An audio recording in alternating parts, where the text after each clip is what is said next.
What if I told you that going viral is one of the biggest myths around success in the music business? You're told that you need this one in a million moment, with a video, a song, or a post that explodes. But here's the truth.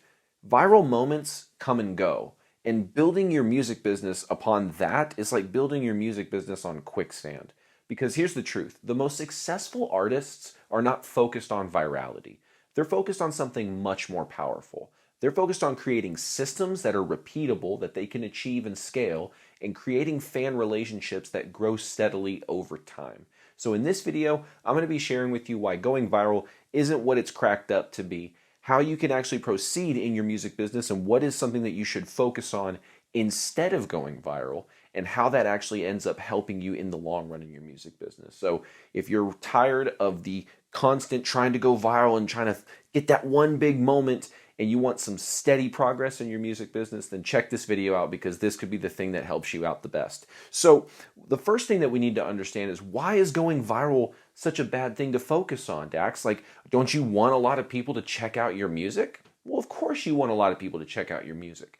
But the thing is, when it comes to your branding, you have to think about it like this. Most people are focusing on the wrong thing. They're asking the wrong questions when they say things like, how do I go viral? Right? That question, how do I go viral, has particular answers that you could give to it. And based on that question, you're going to be thinking a certain way. You're going to be thinking about views. You're going to be thinking about shares, right? You're going to be thinking about these things, but you're not going to be focused on, how do I put my brand message out there so that it's the perfect message to market match? You're not thinking about the things that you should be focusing on. It's like, how do I go out there and penetrate the specific niche that I'm going after and make sure that my messaging and my content matches with my market that I'm trying to attract? And you start focusing on the right things when you focus on that, because you're thinking about your brand, you're thinking about attracting the right people into your music business. And I get it. People are like, don't you want everybody to like your music? Well, here's what I would say. If you write music that is for everybody, you're simultaneously writing music for nobody. And here's what I mean. It's this old phrase I've heard before from one of my mentors, where it's like, if something is everything, it's also nothing. So think about it like this. Like, we like food, right? We put value in food because sometimes you don't have it. In fact, I'm getting a little hungry too, getting close to dinner time, right? So there's value in food because we don't have it. But if we were constantly at all times throughout the day being slowly injected with food, and we had to think about food around the same level that we think about breathing, then food would lose all its meaning, right? So that means if your music is for everybody, that means your music is just passable enough for every person to kind of go, I don't hate it.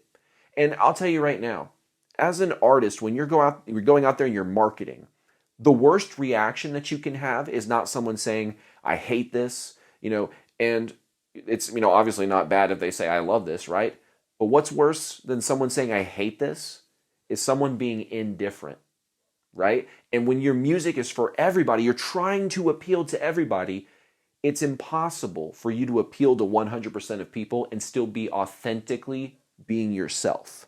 That's just not possible. You can't do those two things. So what you have to do is, in a sense, you're going to have to pick one. You're going to write this music that is so just barely above surface level conscious that no one really notices it in a negative fashion, but they're not going to notice it in that much of a positive fashion. Because like I said, if it's for everybody, and if it's for everybody, it's for nobody, because no one's really going to care one way or the other. But if music has a specific audience, it has specific people it's trying to reach, now the music has a little bit more polarity in a good way.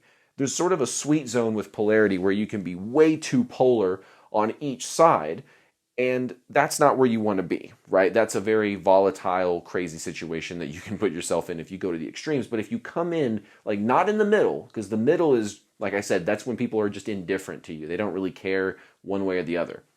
That's not a reaction we want. That's not going to help our algorithm, right? At least haters will comment and say, I hate this. And it's like, well, I love that you comment because it's going to help me reach more people that might like it. So whatever. But if they're indifferent, So that's the middle of the road. So the sweet spot is the halfway point between extreme polarity and complete boring, no one cares, no one's interested. There's a sweet spot where you're standing for something.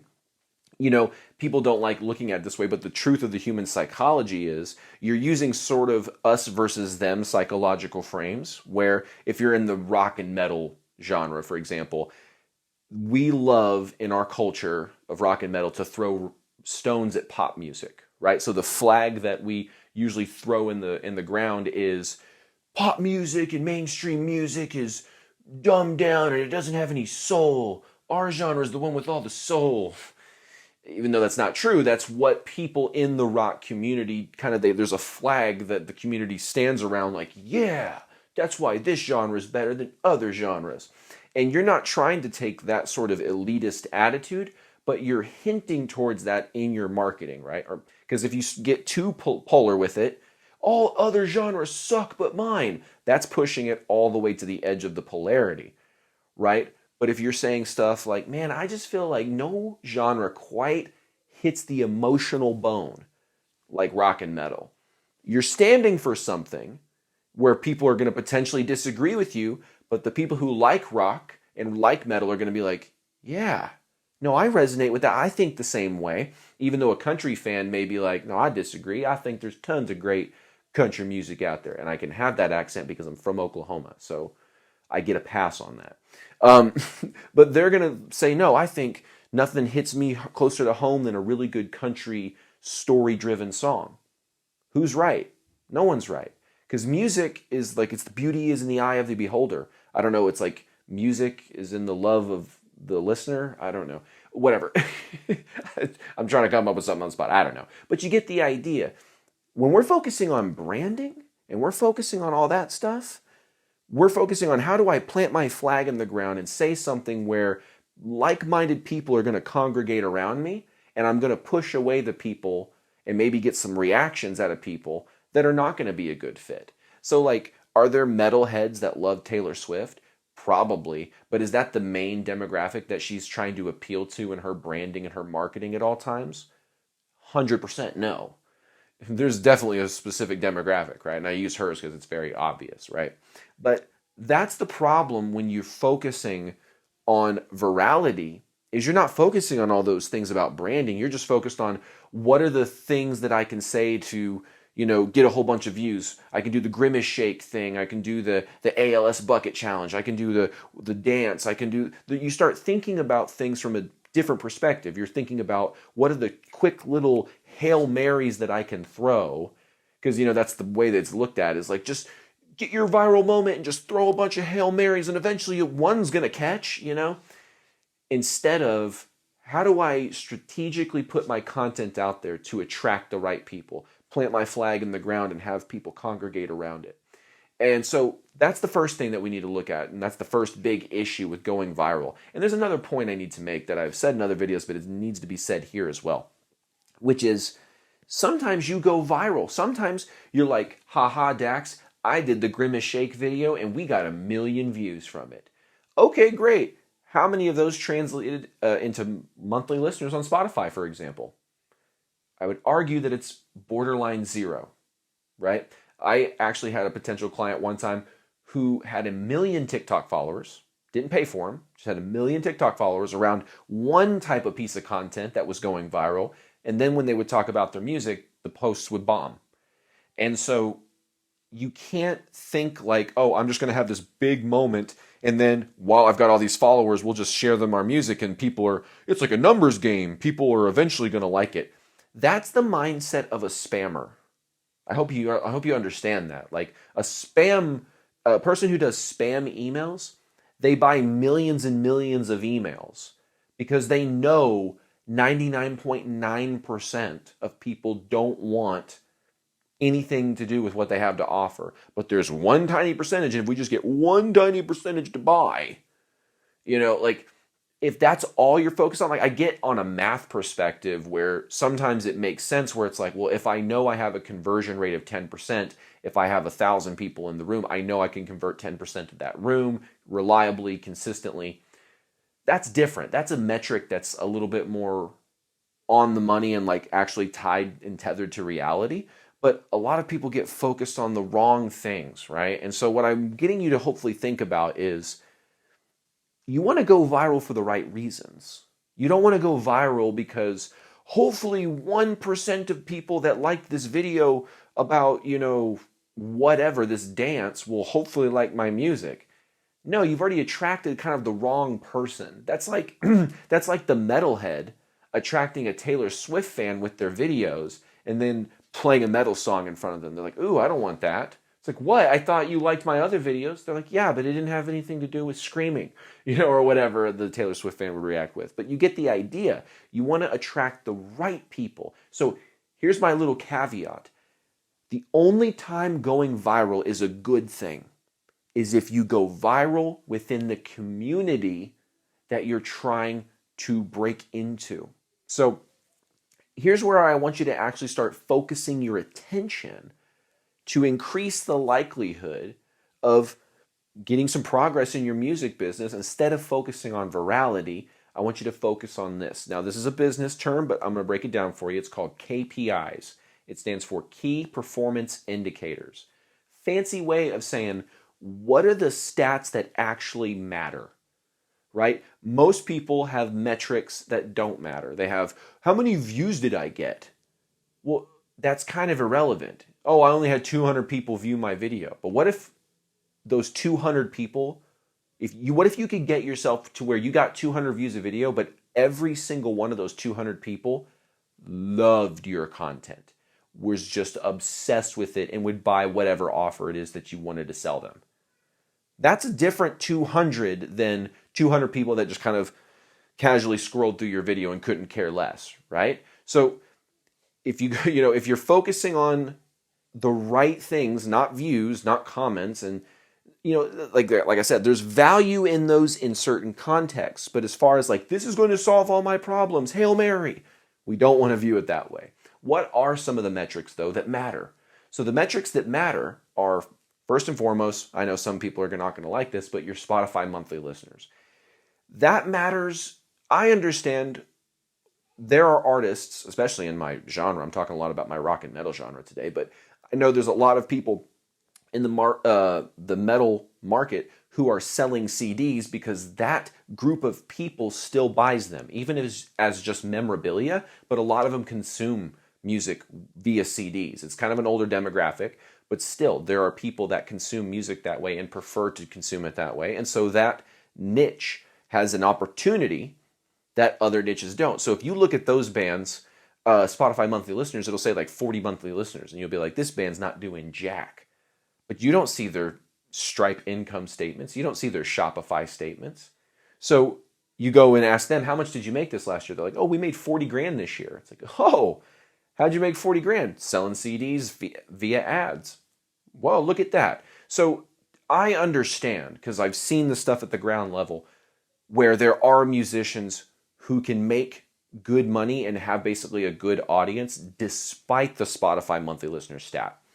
However, there are gigging opportunities and promoters and managers, and once you get to a certain level, you're going to want to have access to those people.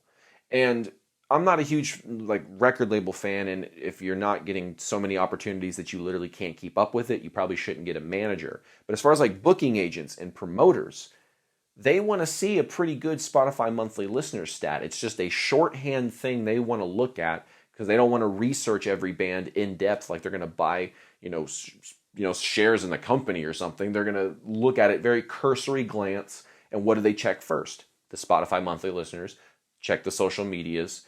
And so in a sense of, if I had to pick what matters, your follower count or your Spotify monthly listeners, I would say promoters and booking agents and venues care more about your Spotify monthly listeners than they do your social media account, because one is provable of people listening to you, where it's kind of like, yes, everyone that listens doesn't have a social media account, but it's like if everyone that was followed didn't listen, that makes more sense. If that, hopefully that made sense as I said it. But okay, Spotify monthly listeners. Okay, we understand that it's kind of on that borderline of vanity metric, but it does share an actual valuable piece of information, which is how many people are listening to your music every month. So if you're not doing the whole physical media strategy, it gives you an actual metric of how many people are listening to your music, what songs they're listening to, where they're located demographically, all these kind of things, right? So it does serve value in ways that other metrics do not. Okay, the next metric, how many new emails are you getting per month? Okay, that's a really important stat. Okay, it's January of 2025. By February of 2025, I want to have X amount of people to have entered my email list. And then I check February to March.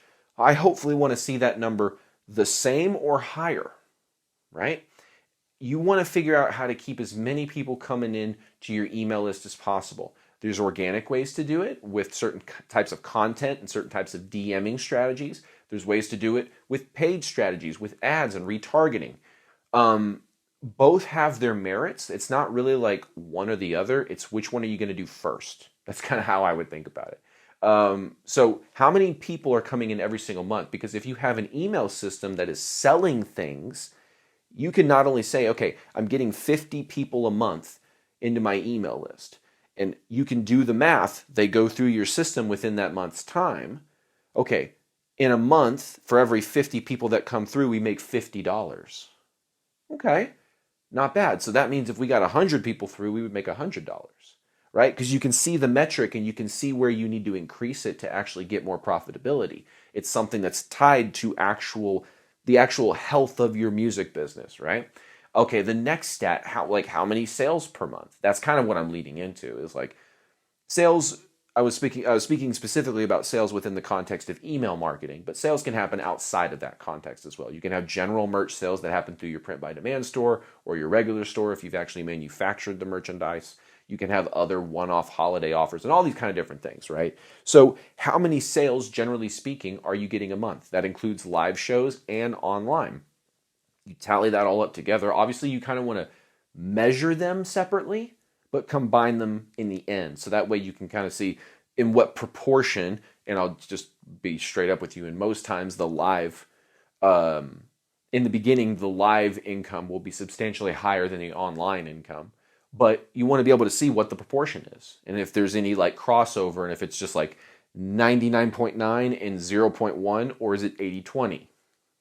You want to see those kind of things. So track the metrics separately, but then combine them when you're thinking about how many sales did I make a month? Well, that's your total sales from both of those. But then you can go back and go, well, we got most of our sales from merchandise. And then you can also go back, if you're taking good records of this, you can figure out what cities and what states were your best performers, especially if you did multiple shows throughout a state that has enough size to do that. Think about Texas. You could do a whole Texas tour. It's so huge.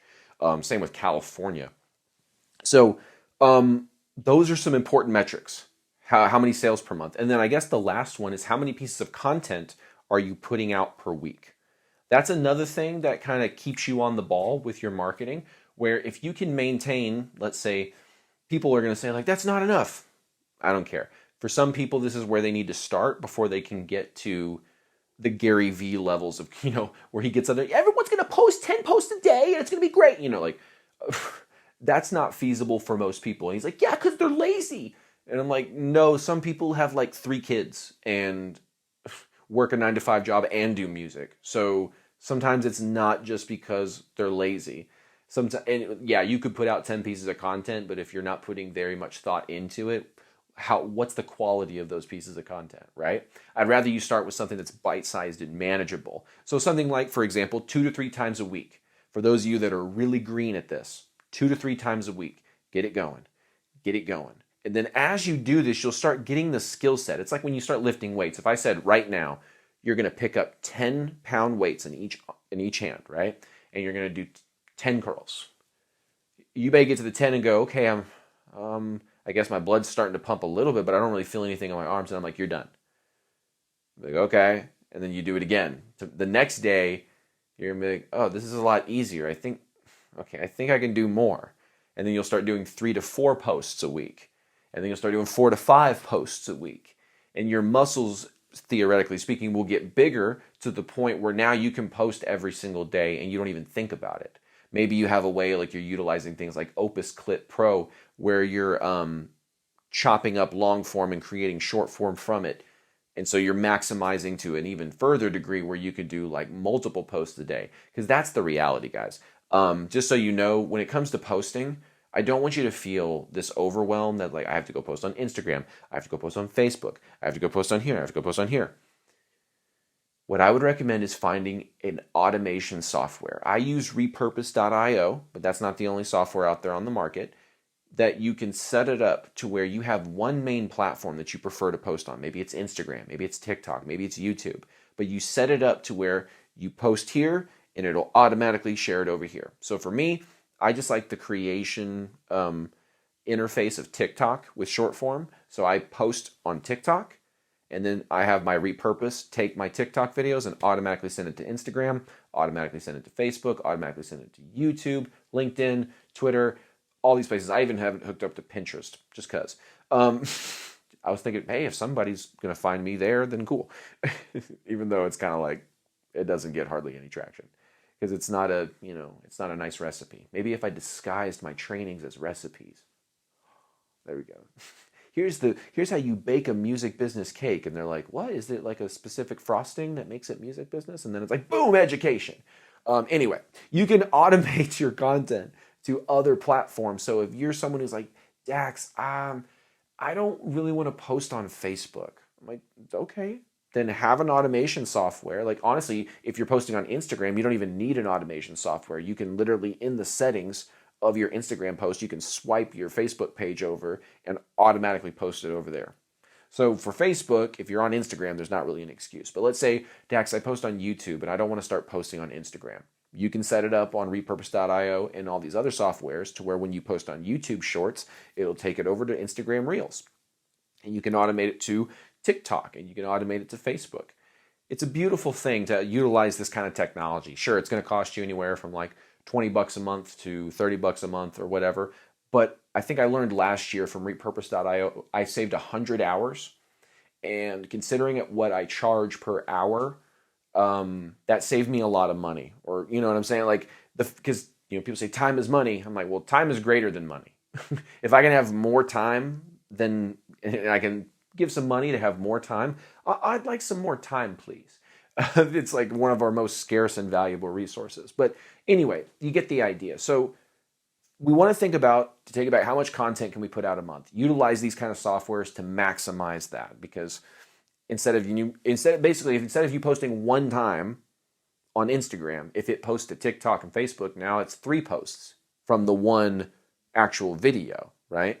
So that's why I like to utilize these softwares. Now, the next kind of thing on this is you understand that you shouldn't really be focusing on virality. You should be focusing on how do I create that perfect message to market match with my branding and my audience that I'm trying to build so that I can get that nice steady growth over time as long as I keep putting in the work and focusing on the things that matter. What are the things that matter? How many Spotify monthly listeners do you have? How many emails are you getting per month? How many sales are you getting per month as a consequence? How many people or how many pieces of content are you putting out, right? These kind of things. Those are the metrics that actually matter. It's like, okay, now I know what to focus on. So what's the next step? Well, I would just kind of remind you to niche down, okay? I'm going to do a whole video about it, but there's this concept called the blue ocean and the red ocean. And I want you to basically just, for now, think about it like the red ocean is bloody with competition, and the blue ocean is clear because there's not very much competition. What most people try to do is they try to go and dominate inside the space of a red ocean instead of figuring out what's my blue ocean. Now, the caveat here is make sure an ocean isn't blue because nobody likes it, right? Sometimes an ocean is blue because nobody wants to go there and there's no one there for a reason. And then other times it's blue because there's a little bit of, like there's enough activity there that you're like, oh, okay. But it's not so small that literally there's like 4 people in the pond and you're like, here's my tribe. This is the entire market, 4 people. Like you don't want that. Where in like the red ocean, it's like 40 million people are in that. You know what I'm saying? So you want to figure out this kind of balance of how do I actually focus on my niche that I fit within, because your branding is going to sit better within it. It's just going to help you along that journey of figuring out your market to message matches. Figuring out what your niche is, figuring out what genre it is that you sit in best and what's that subgenre. because you can utilize some of the promotion for the red ocean, but I'd mix it with the blue ocean. I know if you don't understand the concept super in depth, that's a little foggy, but for those of you that understand that marketing principle, that'll help you out. And I'll do another video talking about the blue and red ocean and dive into it in a whole video for itself. So I hope today with this that you understand the value of not just, going out there and throwing Hail Marys of content, hoping we'll get viral, but you've now kind of understood that the thing to focus on is, how do I create repeatable systems that improve my Spotify monthly listeners, improve how many emails I'm getting a month, sales a month, content out per week, those kind of things. And I hope you guys actually start to implement this into your music business. So if you got value from this video, hit the subscribe button, the notification bell, all that good kind of YouTube-y stuff. Also, if you'd like some one-on-one help implementing these systems inside of your music business, then apply for a one-on-one call. The link is in the description. So if that's a good fit for you, go check that out. Otherwise, I will see you on another video inside of Musicians Ignite. Take care.